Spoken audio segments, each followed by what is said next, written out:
So my name's Arnoupe Jass. I work at UCL in the Institute for Health Informatics, and I'm a PhD student, and I'm also a GP.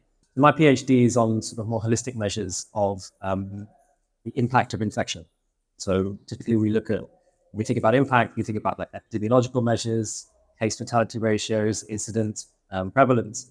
But really what I want to understand is how people who live and work in care homes are affected by it. So I'm interested in health service utilization, I'm interested in quality of life indicators, I'm interested in how much the cost of an infectious disease outbreak is.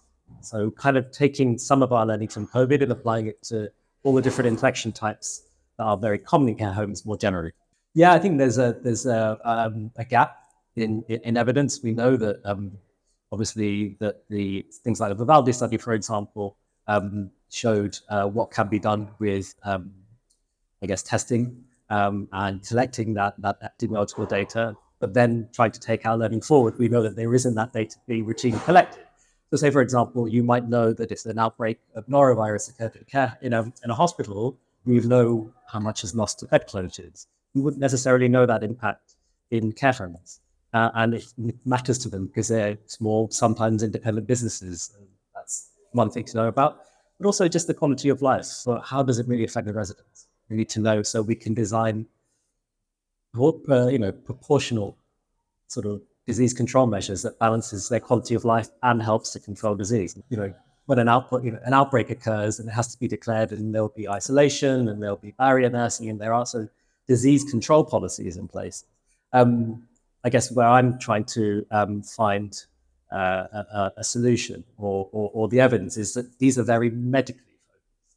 What we are trying to find is something that is in development with social care and reflecting, I guess, more of their concerns rather than me coming from a medical background imposing something on care homes.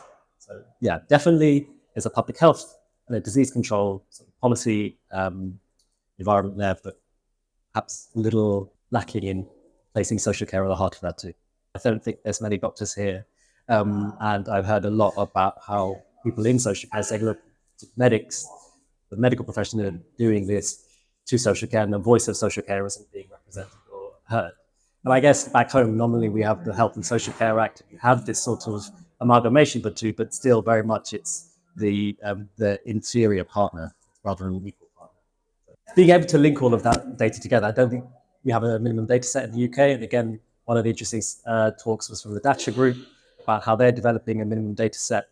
And given that part of what I'm looking at is the impact of infection, part of that will inevitably involve surveillance. So just trying to sort of link all of these themes together interested me to see what indicators one might look at going forward, how one might develop that, and also whether it is possible to include it in a minimum data set, because I know when asking for more monitoring, the last thing you want to do is to ask care homes to take on more monitoring and do extra work. You want to try and find what you can very pragmatically within the existing data collections. I guess the challenges include getting appropriate diagnostics, appropriate antibiotic treatment. Again, from a doctor's point of view, we prescribe quite a lot of antibiotics to residents in care homes, and that's the inevitable consequence of antibiotic resistance if we're using things inappropriately. More generally, the disease control measures and the impact they have on residents' well-being. That's super important. I think the challenge is trying to find that balance, that I think proportionality, that means that we don't isolate people so that they just don't they don't accelerate their decline, allowing family members to see them. How do we, again, that's the challenge. How do we protect people from infectious diseases and minimize spread and also imprison people essentially?